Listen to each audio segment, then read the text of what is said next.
Shalthang thanani bisingo khomjingnai Ramnagar 4 nong road amchayo rangjagni mani khwai mobile phone khoklaimungni mamlabo Shalthang thanani police bai romjaka sikok khoroksni tei mankha kmai thanai rangcha ni manai tei mobile phone rok romjanai sikok khoroksni rokni bisingo tongo borei khoroksa Shaka SDPO Dev Prasad Rai গতকালকে পশ্চিম থানায় একটি চুরির ঘটনা report হয় এবং ঘটনার যিনি অভিযোগকারী ওনার নাম সুরজিৎ চক্রবর্তী, ওনার বাড়ি রামনগর 4 নম্বর বাণীবিদ্যা স্কুলের পাশাপাশি।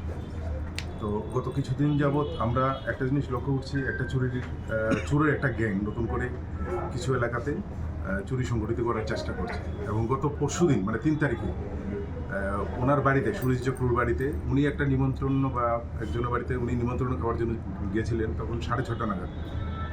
তো রাত্রিবেলা যখন উনি 9:30 বাড়িতে ফিরে দেখেন যে ওনার বাড়ির গেট ভাঙা, দরজার তালা ভাঙা, সব কিছু খোলা এবং যখন উনি ঘরের ভেতরে ঢুকেন দেখতে পান যে ওনার আলমারি থেকে এবং বিভিন্ন জায়গা থেকে সোনার কিছু গয়না, বিশেষ করে কানের ইয়াররিং, ফিঙ্গার রিং এবং একটি গলার নেকলেস একটা, এই সোনার জিনিসগুলো এবং ক্যাশ টাকা প্রায় 30,000 টাকার মতো ক্যাশ নিয়ে গেছে।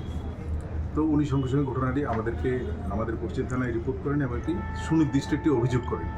সেই অভিযোগের উপর ভিত্তি করে পশ্চিম থানা সমস্ত অন্যান্য পশ্চিম থানা, বরতলা ফাঁড়ি থানা সবাইকে নিয়ে, রামনগর ফাঁড়ি থানা সবাইকে নিয়ে একটা টিম গঠন করা হয় এবং ওই team under the leadership of Rana Chatterjee, OC West Agartala কাজ করতে শুরু করে। গতকালকে কাজ করার পর প্রাথমিকভাবে 2 জনকে সন্দেহমূলক গ্রেপ্তার করা হয়।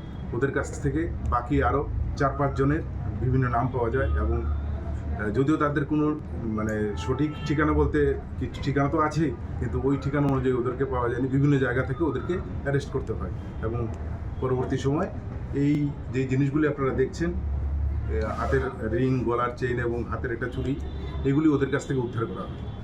প্রাথমিকভাবে জিজ্ঞাসাবাদ করা হয়েছে।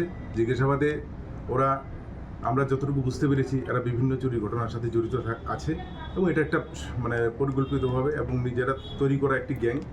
এবং আমাদের দৃঢ় বিশ্বাস, আজকে আমরা যদিও ওদেরকে কোর্টে পাঠাচ্ছি রিমান্ডের প্রেয়ার সহ, আমাদের দৃঢ় বিশ্বাস ওদেরকে পুলিশ রিমান্ডে জিজ্ঞাসাবাদ করে আমরা অন্যান্য শহর এবং শহরতলির যে কিছু চুরি হয়েছে সেগুলিরও কিছু সুনির্দিষ্ট তথ্য বার করতে পারব। এটা আমরা পশ্চিম থানার একটা বড় সাকসেস মনে করছি, কারণ এই ধরনের একসাথে এত বড় মানে চুরের গ্যাং এদেরকে অ্যারেস্ট করা সম্ভব হয়েছে এবং আগামী দিনে আশা করি চুরির ক্ষেত্রে আমরা অনেকটা সাকসেসের পথে। কয়দিনের রিমান্ড চাওয়া হবে আপনারা? 3 দিনের রিমান্ড চাইব। তাদের নামগুলি? ওদের নামগুলি সঞ্জয় দাস, কুমার চক্রবর্তী, জান মিয়া, চিরঞ্জিত সরকার, আলমগীর মিয়া, বর্মন ত্রিপুরা এবং আরেকজন মহিলা আছেন মনিকা পাস। এদের বাড়ি বিভিন্ন জায়গায়, মোল্লাপাড়াও আছে, রামনগর আছে, মেলাঘর আছে, তারপর প্রতাপগড় আছে, মানে বিভিন্ন জায়গা। কোনো নির্দিষ্ট এদের এক জায়গার এলাকার লোক বা এরকম কিছু। কতজন অ্যারেস্ট হয়েছে? মোট 7 জন। 6 জন তো দেখলেন আপনারা, একজন মহিলাও আছে। স্যার চুরিটা কবে হয়েছে? এটা 3 তারিখে, কোন জায়গায় হয়েছে? রামনগর 4 নম্বর বাণীবিদ্যা স্কুলের পাশে।